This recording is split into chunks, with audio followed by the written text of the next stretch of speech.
Hey, welcome back to the secret underground lair. Continuing slicing up this log, I flipped it over and just going to take off the top portion of this to kind of get an even surface, and then we'll continue on with 3/4 inch slabs through the rest of it.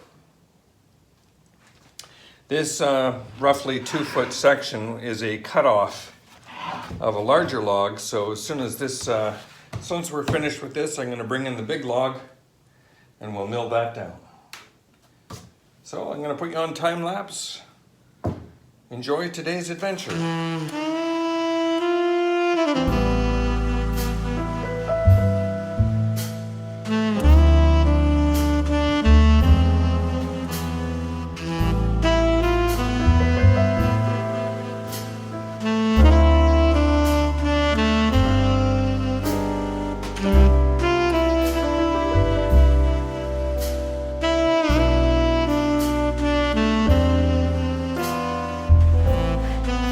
So on that last cut, I got a fair amount of blade drift.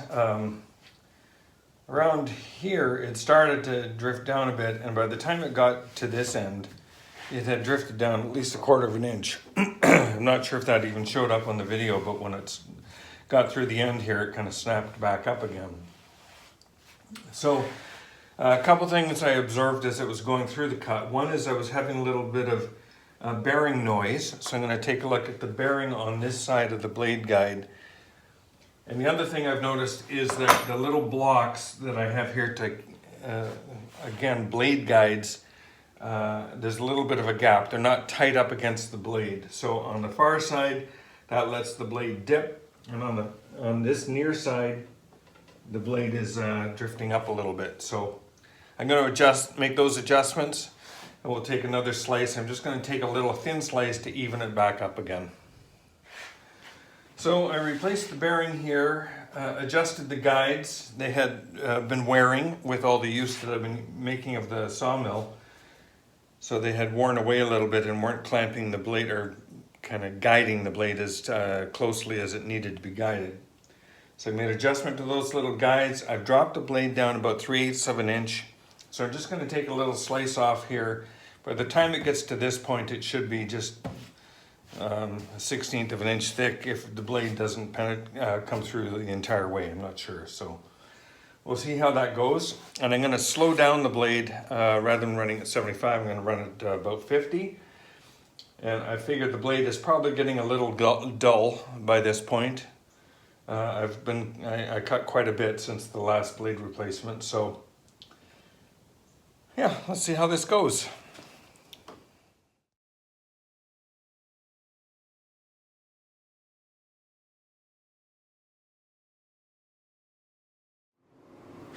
All right, that was short-lived. I'm seeing some sparks coming out of the far side here as the blade goes through. It's not the guides, but that bearing on the far side has now seized. So I probably should have changed that bearing at the same time I changed this bearing. Lesson for the future. If you're going to change bearings, do them both at the same time. So I'll fix that up, be right back.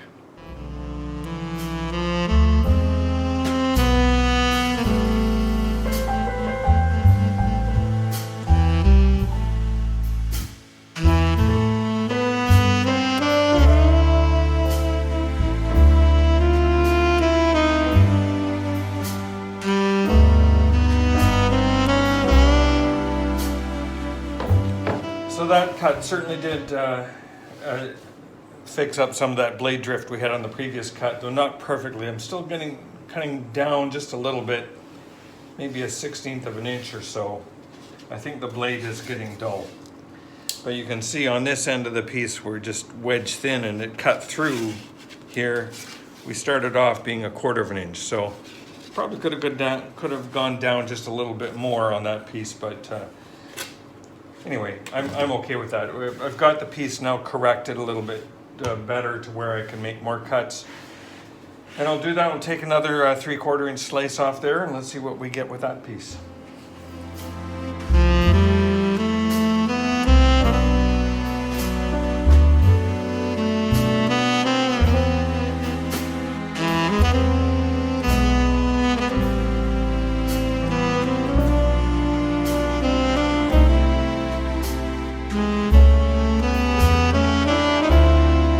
Here's another slice cut off that log. Again, just some really interesting coloring as we get into the heartwood.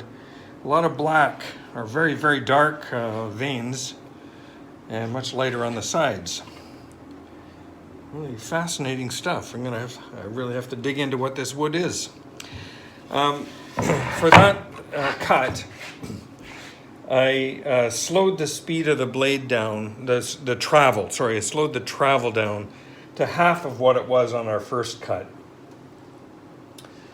But I reset and we'll do one more slice. That one came out very well, very minimal drift, if any. So I'm pleased with that cut. So make one more at that speed and that rate, and we'll see how that goes. I forgot to set the camera on to record, so you only caught the last half of that or third of that slice being cut. But I'll try to remember this one. I'm just too excited about this cut.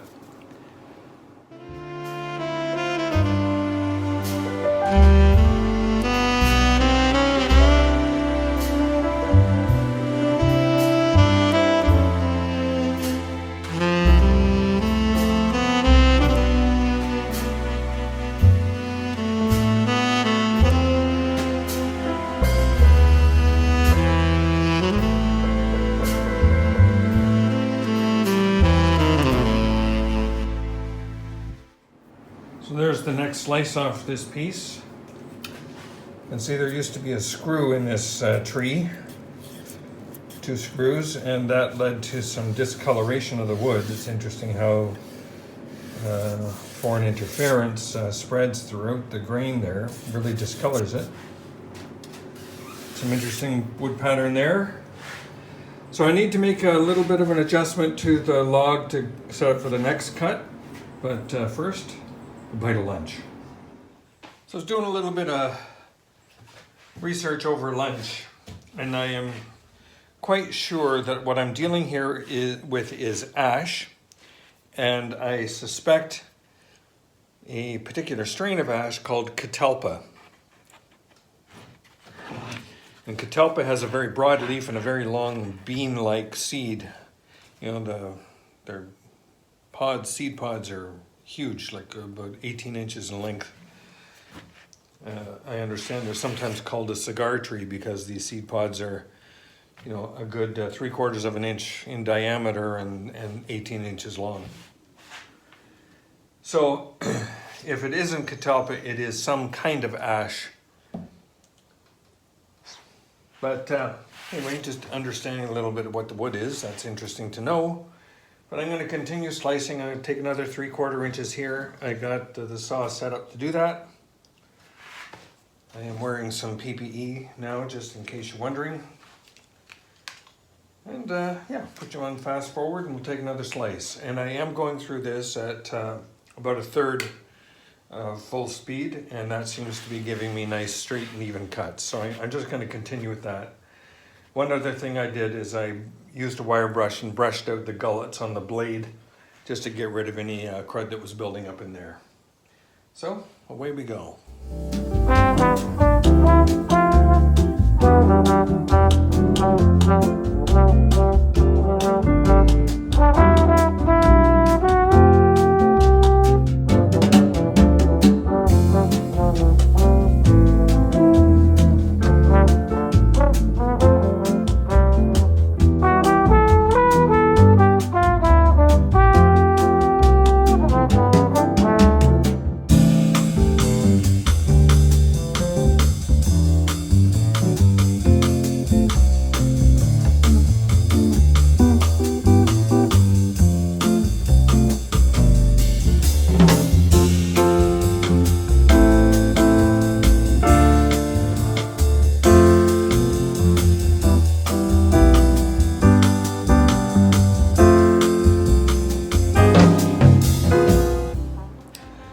So I'm nearly through this slice here, but I'm noticing I'm getting some sparking over here on this bearing on the far side. So I'm going to take that bearing out. I'm going to put some grease on the bolt actually to allow the whole bearing to spin on the bolt. There's enough room to do that. You know, just see what difference that makes. Okay, I replaced that bearing. I think the last time I put it on there, I over tightened it. So a little bit won't be quite so pinched. And I also lubricated the bearings, or the washers that sit on either side of the bearing. So there shouldn't have any binding there. And lubricated the bolts so that if the bearing stops spinning on the bearings itself, just the outer race stops spinning, at least it'll spin around on the bolt a little without quite so much friction. Anyway, we'll restart, see how we do.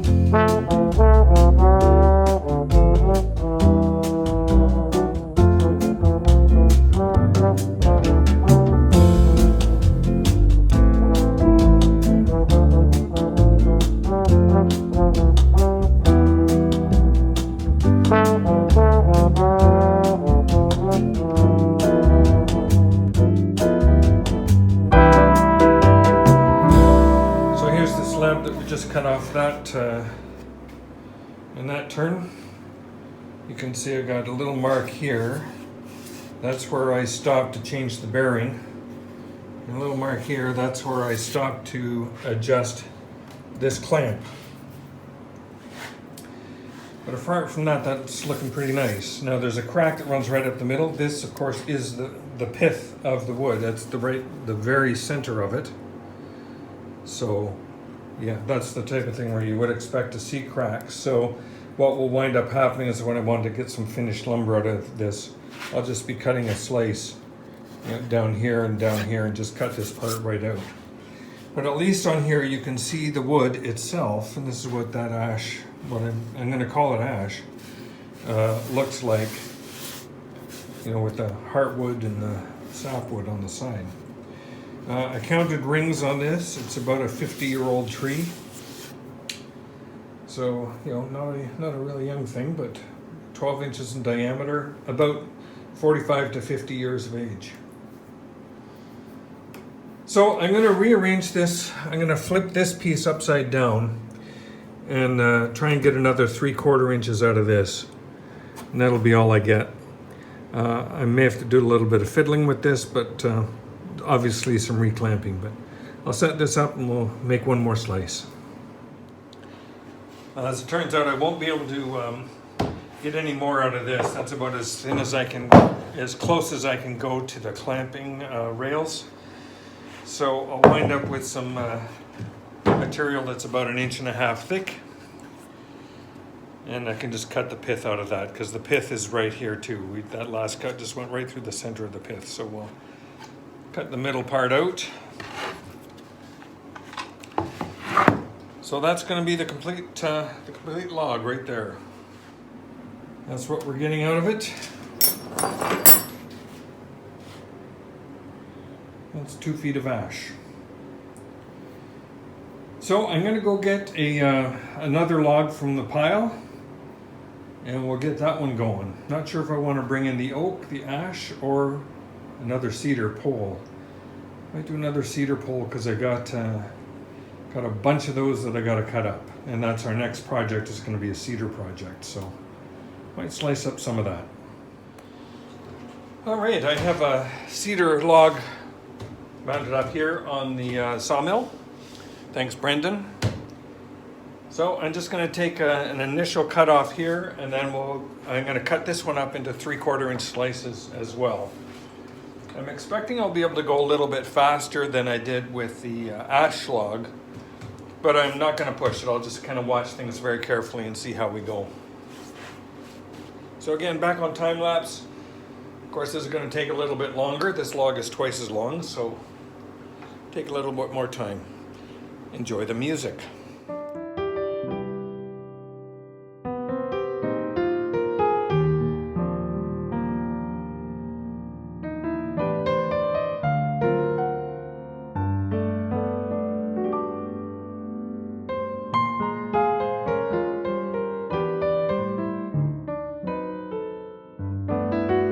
Complication I didn't factor into consideration.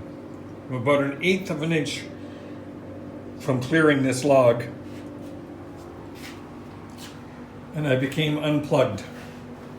The reason I became unplugged is that this extension cord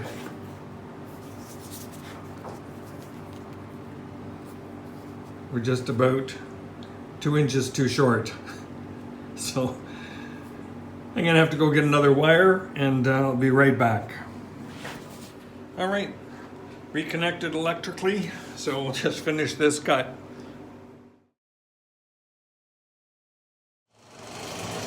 So that piece just snapped off. I didn't even have to cut it. So I'm just rewinding the saw, putting the saw back to our starting position. And now we'll make a 3/4 inch cut.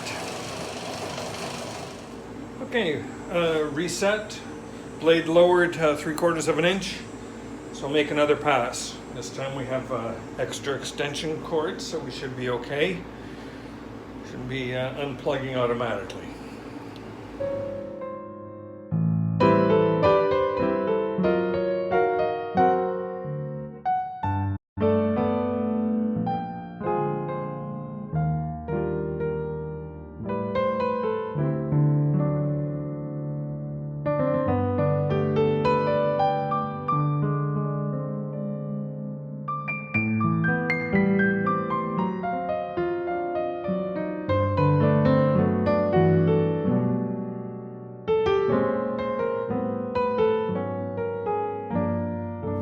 So there's our 3/4 inch slab. I'm going to cut off this cedar post. It's looking like some lovely lumber. So just rewinding the saw and we'll make another pass.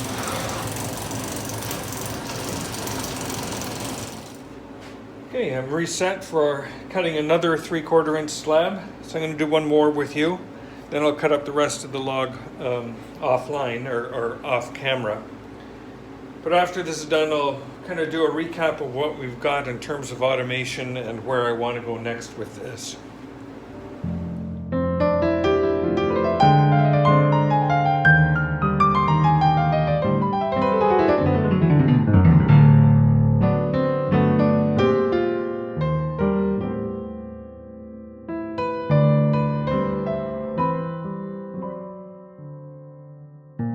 So here's the next slab that we cut. And the thing to point out here is the change in texture right at this point. And what I had observed happening is I started these cut running with the speed, with the throttle set to 50, which by the way turns out to be about 4 inches per minute. And what I found by cutting that fast, I was actually starting to dive. So at this point, I turned the throttle back to about 36, which works out to be about 1 1/4 inches per minute, which is why you may have observed the first part of that cut seemed to go a little faster than the second part. And you're right. First part went much faster, more than twice as fast. So at 36, you can see we still have some cross lines here as the saw kind of regained its straightness. It had gone into a dive at this point, and then it's coming back up. And at about here, it got level and finished off the rest of the cut just beautifully. And you can see kind of similar characteristics here on the other side of the cut. So this is about where we slowed down the travel, and this is where it got about even, and the rest of the cut looks really good. So somewhere between 50 and 36 is a good sweet number, maybe 40, 42. I'll do a little bit more experimenting on that as I cut the rest of this log. But I'll do the rest of the cutting off camera. What I have decided upon is I'm not going to do a split coupling nut here. Instead, what I'm going to do is reprint this. This is a little bit too wide for the coupler nut. The coupler nut just sits inside there. It's about a 1/4 inch shy on either side, so it's got about a 1/2 inch of play. So I'm going to make this just a little bit narrower and then put a bolt hole through the entire length of it and through these little metal brackets that I currently have clamped in place. So instead of using a clamp, I'll just use a bolt to hold that capture nut within the bracket. I'm reasonably satisfied that using the little drive mechanism to pull the blade back is going to be enough. Yeah, it's slow. It's certainly a lot slower than if I could just freewheel it back.